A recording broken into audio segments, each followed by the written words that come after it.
नेपाल देशप्रति माया भएका देशभक्त नेपालीहरूले मलाई टेलिफोन गरेर यसरी चाहिँ सङ्ग्रहालय एउटा धार्मिक स्थल, एउटा सङ्ग्रहालय, राज्यको सम्पत्ति जहाँ चाहिँ तपाईँको क्याफेटेरिया बनाइराखेको अवस्था छ, त्यति मात्रै नभएर बाँकी थप पनि ठाउँमा भौतिक संरचना निर्माण भइराखेको छ भनेर विभिन्न ठाउँबाट देश विदेशबाट मलाई खबरदारी गरिसकेपछि मैले यसलाई सूक्ष्म तरिकाले यसलाई अध्ययन गर्न थालेँ।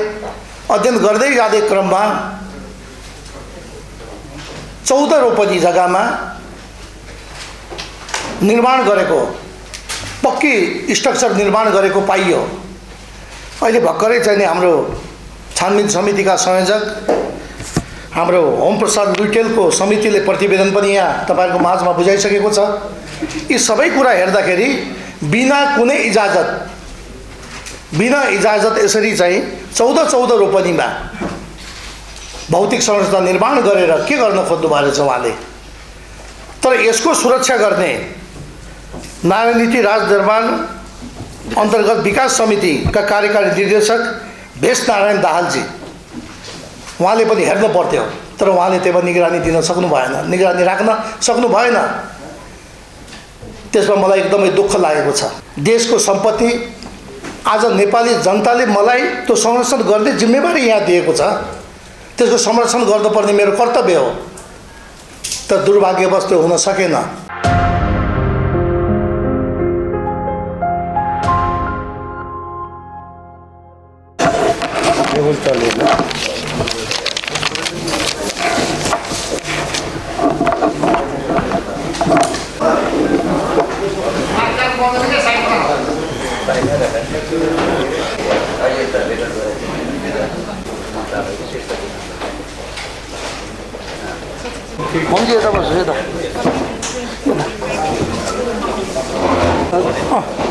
बस्नु परिहाल्यो। खै मलाई एउटा पाना के बस्दैन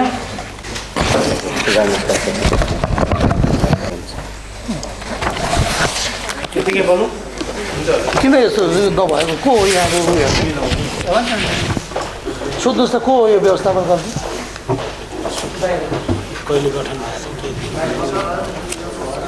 मित्रहरू, कर्मचारी साथीहरू, यहाँ सम्पूर्णलाई यो आजको भेटघाट कार्यक्रममा हार्दिक स्वागत गर्दछु। म महेश्वर नेउपाने, मन्त्रालयको सचिव।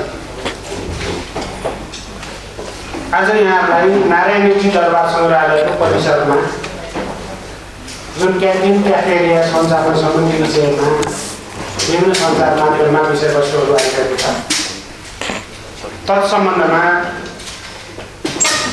यस मन्त्रालयले गत पुस 22 गते एउटा छानबिन समिति गठन गरेको थियो। 3 दिनको अवधि दिएर छानबिन समिति गठन गरिएको थियो। सहसचिव ओम प्रसाद लुइटेल त्यो छानबिन समितिको संयोजक हुनुहुन्थ्यो। त्यस्तै उपसचिव टेक नारायण पौडेल छानबिन समितिको सदस्य हुनुहुन्छ। उपसचिव सूर्यमणि गौतम हाम्रो लेखाको उपसचिव, उहाँ चाहिँ सदस्य। उपसचिव पुरुषोत्तम खतिवडा, उहाँ कानुनको सदस्य र शाखा अधिकृत टङ्कबहादुर नेगी सदस्य सचिव भएको 5 सदस्यीय छानबिन कमिटी गठन गरिएको थियो। उहाँहरूले विस्तृत रूपमा कागजातको अध्ययन गर्नुभयो, स्थलगत निरीक्षण पनि गर्नुभयो, अवलोकन पनि गर्नुभयो र 3 कार्यदिनभित्रै यो प्रतिवेदन चाहिँ तयार गरेर अहिले प्रस्तुत गर्न लाग्नु भएको छ। र त्यो चाहिँ नारायण दरबार सङ्ग्रहालय परिसरमा क्याफेटेरिया सञ्चालनको सम्बन्धमा के भएको थियो, कसरी चाहिँ ती कुराहरू आयो अहिले कस्तो अवस्था देखियो र त्यसमा के कमजोरीहरू देखियो, के गर्नुपर्छ भन्ने सम्बन्धमा उहाँहरूको प्रतिवेदनमा मलाई लाग्छ सुझाव र निष्कर्ष सहित आएको छ। उहाँहरूको प्रतिवेदन चाहिँ माननीय मन्त्रीज्यू समक्ष प्रस्तुत गर्न र त्यो प्रतिवेदनमा के छ, कुन मोडालिटीले त्यो अध्ययन गर्नुभयो, छानबिन गर्नुभयो, के कागजात हेर्नुभयो र त्यो प्रतिवेदन उप के गर्नुपर्छ भन्ने कुरा उहाँहरूको छ, त्यो सहित प्रकाश पारिदिनुहुन यो चाहिँ छानबिन समितिका संयोजक सहसचिव ओम प्रसाद लुइटेलजीलाई अनुरोध गर्नेछु। मित्रहरू, सचिवले भने जस्तै 9/22 यो छानबिन समिति गठन भएको थियो नारायणहिटी परिसरमा, जुन क्याफ्टेरिया सञ्चालनको विषय थियो त्यस विषयमा, र हामीले 3 कार्यदिनमै यो प्रतिवेदन तयार गरेर आज यहाँ प्रस्तुत गर्न गइरहेका छौँ। यो प्रतिवेदन तयार गर्दाखेरि हामीले अघि श्रीमान सचिवज्यूले बताए जस्तै विभिन्न त्यहाँ चाहिँ टेन्डर प्रक्रियामा भएका कागजातहरूको अध्ययन गऱ्यौँ, विकास समितिका निर्णयहरूको अध्ययन गऱ्यौँ, अन्य सम्बन्धित कागजातहरूको अध्ययन गऱ्यौँ र त्यहाँ कार्यरत रहनुभएका कार्यकारी निर्देशकको जवाफ माग गऱ्यौँ। त्यससँग सम्बन्धित रहनुभएका इन्जिनियरहरूको पनि जवाफ माग गऱ्यौँ र अन्य सान्दर्भिक सामग्री समेत अध्ययन गरेर आज यो रिपोर्ट तयार गरेर तपाईहरु समक्ष यो प्रस्तुत गर्न गइरहेका छौँ। यो रिपोर्ट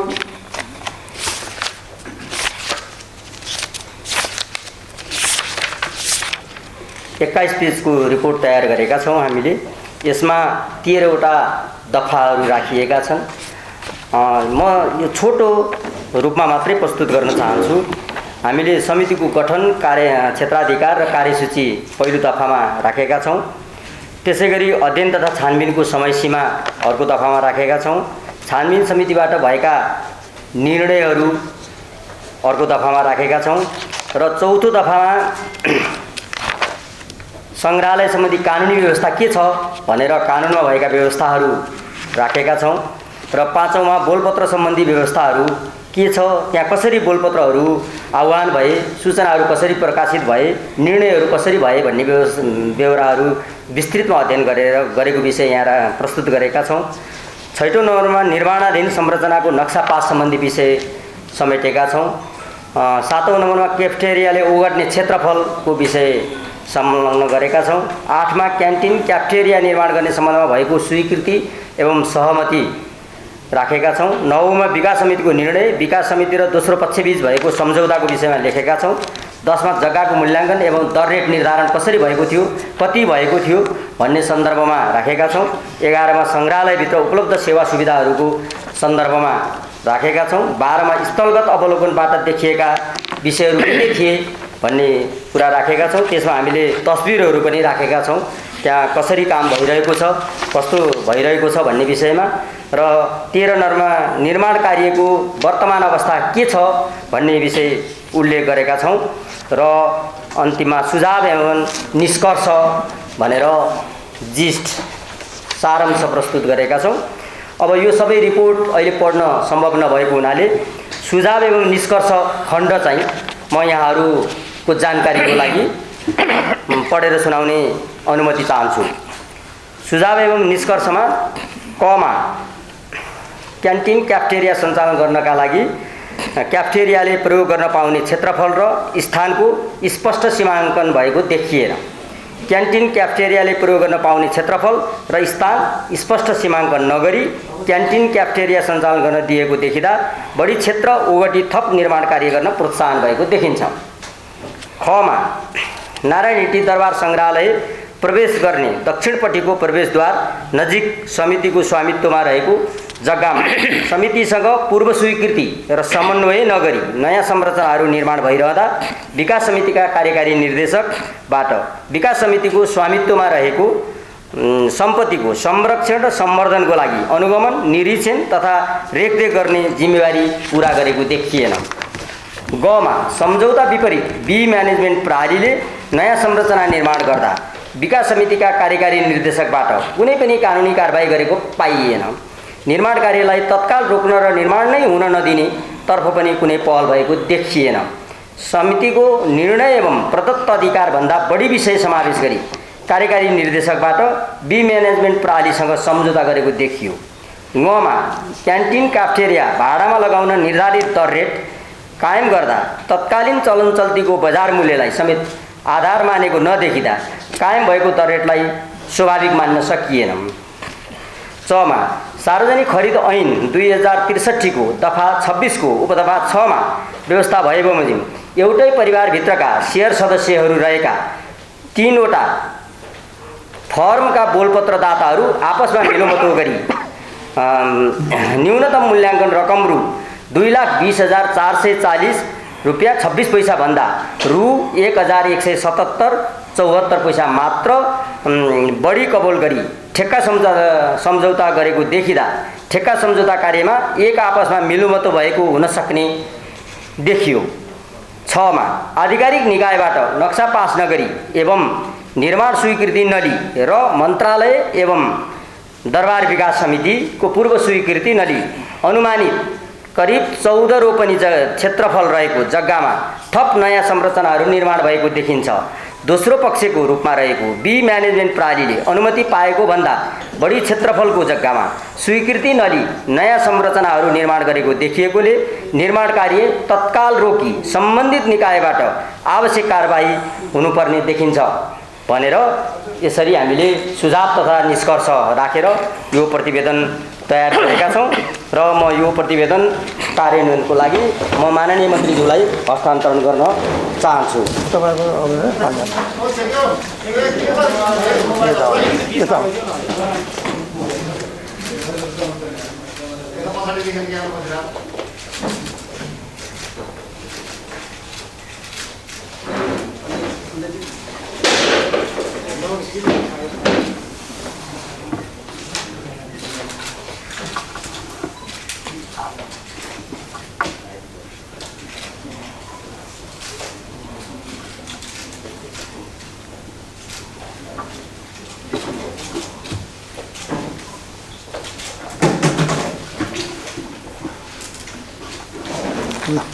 धन्यवाद। सजिलो दिनुपर्ला कार्यान्वयनलाई।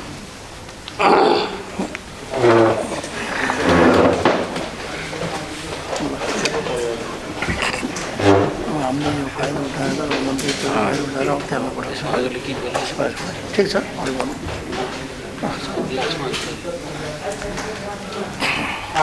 मान्य मन्त्री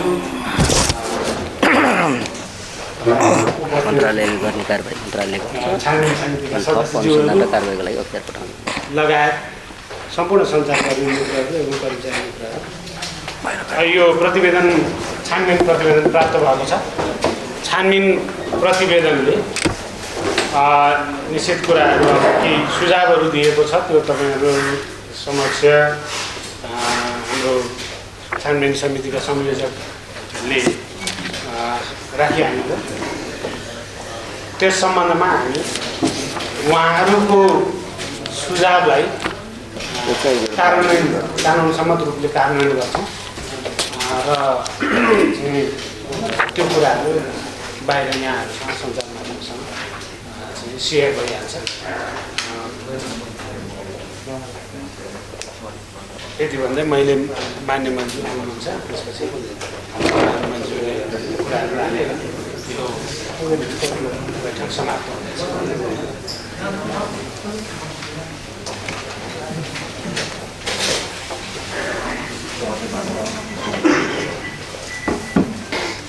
त्यो डिस्ट्रिब्युट गर्नुभएको छ माग्दैन एउटा मात्र एक एक पानाहरू त्यो खालि निष्कर्ष तथा सुझाव हो। मान्य मन्त्री यो विषयमा चाहिँ प्रकाश पारी यो कार्यक्रम पनि समापन गर्नको लागि हार्दिक अनुरोध गर्दछु। अरू बाढी छ। धन्यवाद सचिवज्यू। यो विषय वेबसाइटमा पनि रहन्छ। सचिवज्यू, छानबिन समितिका राष्ट्र पत्रकार मित्रहरू सबैलाई म हार्दिक स्वागत तथा अभिवादन व्यक्त गर्न चाहन्छु। वास्तवमा यो लकडाउनको समयमा नारायण नीति राजदरबार भित्र भौतिक संरचना निर्माण गर्नको लागि क्याफे पसल सञ्चालन गर्नको लागि विगतमा नै त्यो निर्णय भएको रहेछ र विभिन्न देश विदेशबाट नेपाल देशप्रति माया भएका देशभक्त नेपालीहरूले मलाई टेलिफोन गरेर यसरी चाहिँ सङ्ग्रहालय एउटा धार्मिक स्थल, एउटा सङ्ग्रहालय राज्यको सम्पत्ति जहाँ चाहिँ तपाईँको क्याफेटेरिया बनाइराखेको अवस्था छ, त्यति मात्रै नभएर बाँकी थप पनि ठाउँमा भौतिक संरचना निर्माण भइरहेको छ भनेर विभिन्न ठाउँबाट देश विदेशबाट मलाई खबरदारी गरिसकेपछि मैले यसलाई सूक्ष्म तरिकाले यसलाई अध्ययन गर्न थालेँ। अध्ययन गर्दै जाँदै क्रममा 14 रोपनी जग्गामा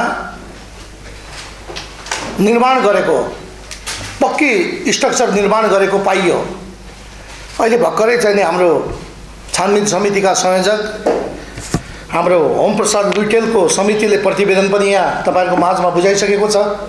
यी सबै कुरा हेर्दाखेरि बिना कुनै इजाजत यसरी चाहिँ 14 रोपनीमा भौतिक संरचना निर्माण गरेर के गर्न खोज्नु भएको छ उहाँले।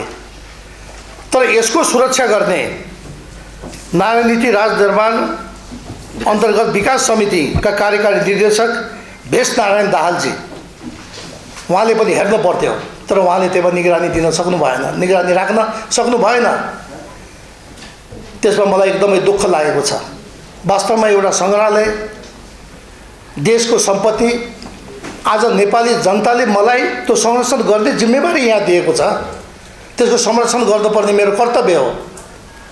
तर दुर्भाग्यवश त्यो हुन सकेन। एकदमै दुःखको साथ भन्दा मलाई एकदमै दुःख लागेको छ। यति मात्रै होइन, थुप्रै ठाउँमा यस्ता कामहरू विगतमा भएका रहेछन्। आज हाम्रो राज्यको सम्पत्ति यसरी दोहन भयो भने भोलि गएर हाम्रो त केही पनि बाँकी रहनेवाला छैन। यस्ता खालका विभिन्न ठाउँमा कब्जा हुने काम पनि भइराखेका छन्। थुप्रै ठाउँका उजुरीहरू पनि आएका छन्। यो एउटा उदाहरण मात्रै हो। यो त्यसो भएको हुनाले जुन कम्पनीले निर्माण गरेको पक्की संरचनाहरू थियो उहाँहरूले त्यो भत्काइसक्नु भएको छ। त्यो प्रतिवेदनमा पनि आइसकेको छ। र त्यति मात्रै नभएर एउटा त्यहाँ धेरै पुरानो एउटा सुरुङ समेत रहेछ। त्यो सुरुङ, त्यो बङ्करलाई सहित तोडमोड गरेर त्यहाँ पनि के गर्ने काम भनेर त्यहाँ चाहिँ सञ्चालकले त्यो काम पनि गर्नुभएको रहेछ। अब यस्ता पुरातत्व महत्त्वका संरचनाहरू, बङ्करहरू हामीले यसरी भत्काउँदै गयौँ भने भोलि गएर त्यो खालि इतिहासमा मात्र सीमित हुन्छ, हामी त्यो देख्न पाउँदैनौँ। त्यसो भएको हुनाले जे छानबिन गरेर जे प्रतिवेदनमा यहाँ आएको छ, म पत्रकार साथीहरूलाई भन्न चाहन्छु, एउटा राजनीतिक दलबाट म यो जिम्मेवारी प्राप्त गरिरहँदा 3 करोड नेपाली जनताले मलाई यो जिम्मेवारी सुम्पिँदा यहाँ भएका जति पनि अनियमितताहरू छन् यसलाई कडाइका साथमा छानबिन गर्ने र कारबाही गर्नको लागि नै म यहाँ आएको छु। त्यसो भएको हुनाले अब यो प्रतिवेदनबाट समग्रमा सबै कुरा यहाँ आइसकेको छ। अब हामी छिटै प्रतिवेदनको माध्यमबाट छलफलद्वारा अनुसन्धान र आवश्यक कारबाहीको लागि अख्तियार दुरुपयोग अनुसन्धान आयोगको पनि ध्यान जानेछ भन्ने मैले विश्वास लिएको छु। र साथै जसले यसमा कमी कमजोरी गरेका छन् ती सबैलाई कडाभन्दा कडाई कारबाही गर्नको लागि हामी अगाडि बढ्नेछौँ भन्ने कुरा म तपाईहरु सबैको माझमा राख्न चाहन्छु। धन्यवाद। प्रतिवेदन त सबै पढ्न पाइएन हैन, त्यो पाइएला पनि। अनि यो संग्रहालय कानुन अन्तर्गत के रहेछ, अनि अलिकति प्रिभियस हिस्ट्रीहरू के रहेछ, को कसको संलग्नता रहेछ, के देखियो, अलिकति तपाईँले त्यसमा थोरै प्रकाश पार्नु। मान्य मन्त्रीज्यू, यस सन्दर्भमा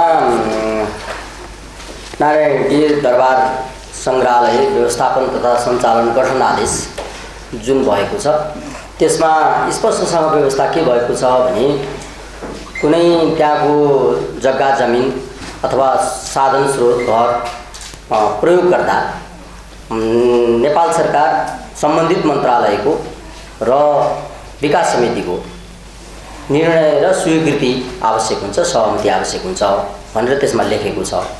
यसभन्दा अगाडिको जुन विकास समिति छ त्यसले निर्णय गरेर सुरुमा क्याफ्टेरिया 6.34 आना जग्गा र त्यसमा बनेको घर जुन सम्झौता गरेर ठेक्का लगाइएको छ त्यतिखेर पनि यो पर्यटन मन्त्रालय सम्बन्धित लियाजन मन्त्रालय हो, त्यसको स्वीकृति लिएको देखिँदैन र समितिले पनि त्यो जग्गा त्यो घर रहेको जग्गा 6.34 आना मात्रै ठेक्का सम्झौता गर्ने बोलपत्र नियमअनुसार बोलपत्र माग गरी ठेक्का सम्झौता गर्ने भन्ने निर्णय गरेको छ। त्यो निर्णय त्यति नै छ।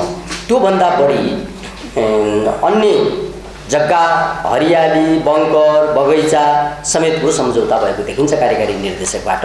त्यसकारणले त्यसमा दुईटा पक्षको कमजोरी देखिन्छ। एउटा चाहिँ कार्यकारी निर्देशकको ठुलो कमजोरी देखिन्छ। उहाँले सरकारी सम्पत्ति पुरातात्विक महत्त्वको सम्पत्ति त्यसको संरक्षण र सम्वर्धनका लागि उहाँलाई त्यहाँ जिम्मेवारी दिएको हो, उहाँबाट त्यो जिम्मेवारी पुरा भएको देखिएन। र अर्को पक्षतिर जति कुराको सम्झौताबाट स्वीकृति प्राप्त भएको छ 6 आना 34 पैसा 6.34 आना ठेक्का सम्झौताबाट प्राप्त गरिसकेपछि त्यसमै सञ्चालन गर्न पर्थ्यो। त्यही सेवा शर्तमा रहेर गर्नुपर्नेमा करिब 6.34 आना 6.34 आना तर त्यहाँ करिब हामीले नाप्न त हेर्न पाएन, तर करिब 14 रोपनी जग्गा त्यहाँ हामीले सोधपुछबाट पत्ता लगाउँदा चाहिँ करिब 14 रोपनी जग्गा कब्जा गरेर अरू त्यो अनधिकृत रूपमा कब्जा गरेर त्यसलाई अरू संरचनाहरू बनाएको देखियो। त्यसकारणले यो दुवै पक्षबाट त्यहाँ कमजोरी भएको छ। मन्त्रीज्यू थोरै बतास समूहको नाम पनि लिउँ। बतासले के भनेका छन् भने मेरो सम्बन्ध भनेको सत्ता पक्षसँग त यसो यो पानी पँधेरोको जस्तै छ, जुन बेला मन लाग्यो त्यो बेला चाहिँ प्रधानमन्त्रीलाई भेट्छु म, र अर्को चाहिँ नि प्रतिपक्षी लगायत शक्ति केन्द्रसँग चाहिँ नि मेरो छ राम्रै भन्नुभएको छ। तपाईँले सक्नु होला कारबाही गर्न, तपाईँकै प्रधानमन्त्रीले रोक्नुभयो भने के गर्नुहुन्छ भन्ने होइन। यदि हामीले यो कारबाही नगर्ने भएको भए यो छानबिन कमिटी नै बन्ने थिएन। यो नै एउटा कारबाही हो नि, यो पनि एउटा कारबाही हो। उहाँहरूले प्रतिवेदनमा चाहिँ खोलेर प्रतिवेदन ल्याउनु भएको छ। त्यति मात्रै नभएर जुन चाहिँ यो कौडीको भाउमा दरबारमा जस्तो एउटा प्राइम लोकेसनमा करोडौँ रुपियाँ त्यहाँ भाडा तिर्छन् त्यहाँ मासिक, त त्यस्तो ठाउँमा एउटा कौडीको भाउमा जुन चाहिने मिलोमतोमा जुन चाहिने यो काम भएको छ एकदम यो खेदजनक छ। यसलाई कारबाही गर्नको लागि नै यो समिति गठन भएको छ। र जुन तपाईँले सत्ता पक्ष र प्रतिपक्षको कुरा गर्नुभयो, सामान्य प्रधानमन्त्रीज्यूले नै मलाई ल राम्रो काम गर्नुभयो धन्यवाद भन्नुभएको छ। त्यस्तै पूर्व प्रधानमन्त्री केपी ओलीले पनि यसरी मलाई चाहिने मुछेर मलाई चाहिने आरोप लगाएको छ, यो गलत छ भनेर उहाँले पनि भनिसक्नु भएको छ। त्यसो भने यो राम्रो काम गर्नको लागि मलाई लाग्छ कसैले पनि मलाई रोकटोक गर्न सक्नुहुन्न। उहाँहरूको पनि यसमा सहमति छ, यो राम्रो काम हो। अब भविष्यमा त्यहाँभित्र क्याफेटेरिया हुन्छ कि हुँदैन भन्ने एकदम जनचासोको विषय छ। के छ यो हाम्रो चाहिँ सङ्ग्रहालय ऐनले के भन्छ, यसरी दिन मिल्दैन मिल्दैन थियो होइन। यो पुरातात्विक हिस्ट्री एउटा ठाउँमा छ, सङ्ग्रहालय कानुन अर्को ठाउँमा छ। के कानुनको प्रयोजनमा लिगल प्रोभिजन के हुन्छ, अथवा अर्काले बनाइसके इन्फ्रास्ट्रक्चर मौखिक रूपमा भत्कायो, अब के अरे अदालत गयो भने त त्यसको क्षतिपूर्ति पनि होला भन्ने कुराहरू पनि आइरहेको छ होइन। यो सबैलाई अलिकति डिटेल प्रकाश पार्दैन।